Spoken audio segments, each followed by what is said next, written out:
When I fell pregnant that year, I wasn't married to the man that made me pregnant. And my relatives decided that I should go and stay with him. And because he wasn't ready for commitment, he would sometimes spend 2, 3, 4 days away from home and I'll be alone. And during the last trimester of that pregnancy, that's when I went to stay with my uncle, the cousin to my father. He's late. May his soul rest in peace. But again, I had a bit of challenges when I was staying with him. Then I went to Chilanga police camp. That's where the elder sister to my late mom was staying. Then I stayed with her until the day I was due to deliver. So I just said I'm going to deliver from Mtendere Clinic because that's where most of my relatives are. My paternal relatives. In Chilanga, there's no clinic. They usually go to Chawama Clinic or Kafue. I was strong enough. I managed until I got to Mtendere. From Mtendere Clinic,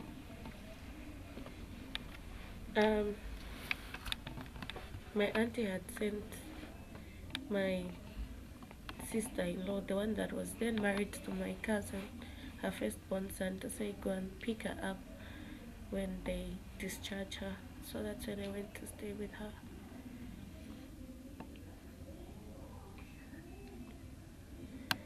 Since I was already positive, I knew I had to breastfeed that child because I didn't have any money to buy formula for the baby. So I was breastfeeding that child. But then there are some things that I was lacking. I needed soap and other stuff that the baby wanted.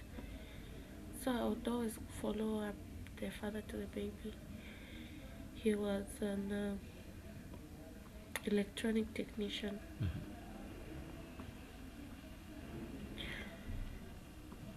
He would sometimes give me money, sometimes he'd tell me stories. I'll bring the money for you since he knew where my auntie was staying.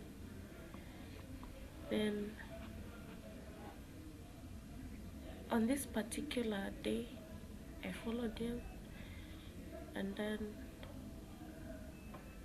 he wasn't there at the shop that time. So I waited for him because I didn't even have transport money to go back.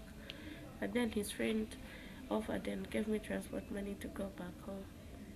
So I got home a bit late. It was towards 19 hours. I was with the baby. Then my auntie got upset and she threw me out of her home. My baby was only 6 weeks old. And then that time it was November and it was very showery. I didn't know what to do.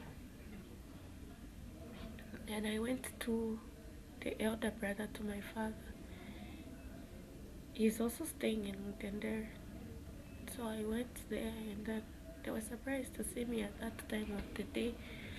Then the following day, I went back to my auntie's place to get clothes for the baby. But she refused to give me and said, unless you come with the father to your child, that's when I can give you your stuff. I went and explained to my father. I said, listen, this is what my auntie has said. And she said, okay, if that's the case, you go and call the father to your baby because you need baby's clothes and stuff. Even if she has sent you away, you still need those things. So in the evenings, the father to the baby came and we went to collect my stuff and the baby's things. Then we got everything, and that's how I went to stay with the elder brother to my father. I was there for some time, but they also said, you see, it's good for a baby to be raised by both parents, so would advise that you find accommodation, since he had said where we're staying that time in Chilanche, he had moved and he was staying with a friend in PHI. So my father advised, no, it's best you find accommodation. I discovered that where he was staying in PHI, he wasn't staying with his friends like he earlier said, but he was staying with another woman. So I got furious, went there, made some noise. Then he came back in the evenings. He was told to say the woman that you have a baby with came here and made some noise. So he came, him, the girlfriend, and the brother to that same girl. So they found me with the baby inside the house.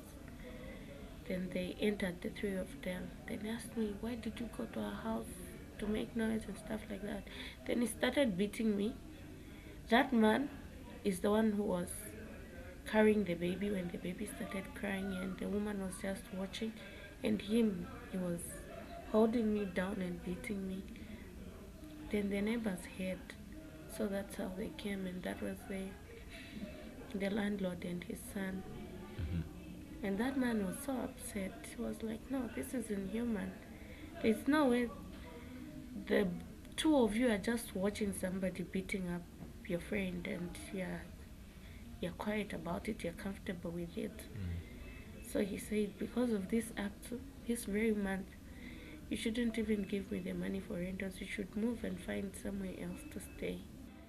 So that's how I went to the house of Moses.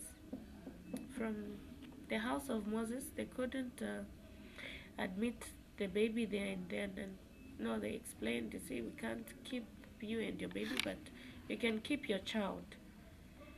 Just like at the pastor's place, they said, we can't keep both you and the baby. For you, we can keep you, but looking at the baby needs formula, and we cannot afford to be buying you formula for your baby. So I had to make a decision. They were offering me help, but it was halfway complete. It's either I received their help or I rejected. So I had to think, and I was looking at the baby's welfare. So I said, fine, if you're saying you want to admit the baby, it's alright. But then they said you need to get a letter from the social welfare to say you're not dumping this baby, but you just want us to keep this baby for you, so that when you're settled, you can always come and claim your baby back. So I explained my problem to the social workers who were there at that time, and they gave me the letter. And I took the baby to the house of Moses. So that's how the baby was admitted at the house of Moses. Then I started staying at the pastor's hall. So I was there, and then I would visit the baby. That was still in 2005? Yes, that was still 2005. I visited the baby twice when she was at the house of Moses. Then, about how old was the baby when you took? The baby was 6 months old then. Yes. When you took the baby to the house of Moses? Yes. Then, on this particular day, I went to visit her, and then in the nursery where they used to keep, because the babies were divided, the ones that were between 0 and 6 months were kept in a different nursery, and those 6 to 12 months another nursery, and the older ones in another nursery. So my baby was in the one for little babies. So when I went in there, I checked in all the carpets, and then I didn't find her. And I asked, where is my baby? And they said, no, you wait for the social worker, because there's a social worker that is stationed just there at the house of Moses. So when I went into the social worker's office, she started asking me to say, they haven't explained anything to you. And then I said, no, what? They said, no, The sister in charge, I think that should have been Sister Mariola from Kasisi, is the one that came to pick up your baby, because the people at the social welfare felt that you were not capable of taking care of that child. So, because the house of Moses is only a drop in center, it's not a permanent home. So, that's how they decided to take that child to Kasisi. And that time, I was just being kept by the pastor. So, that's how I went back and said, I'll make another trip to go and see the baby in Kasisi. So, when I was given transport money at the pastor's home, that was like 2 weeks later or so. I went to Kasisi and then I requested to see the sister in charge, Sister Mariola. Then she was like, we had been looking for you. Your baby was very sick and that baby died. Then she called one of the maids there and said, take her to the graveyard and show her the burial site. So that's the end of the story for my baby. It's okay, Precious.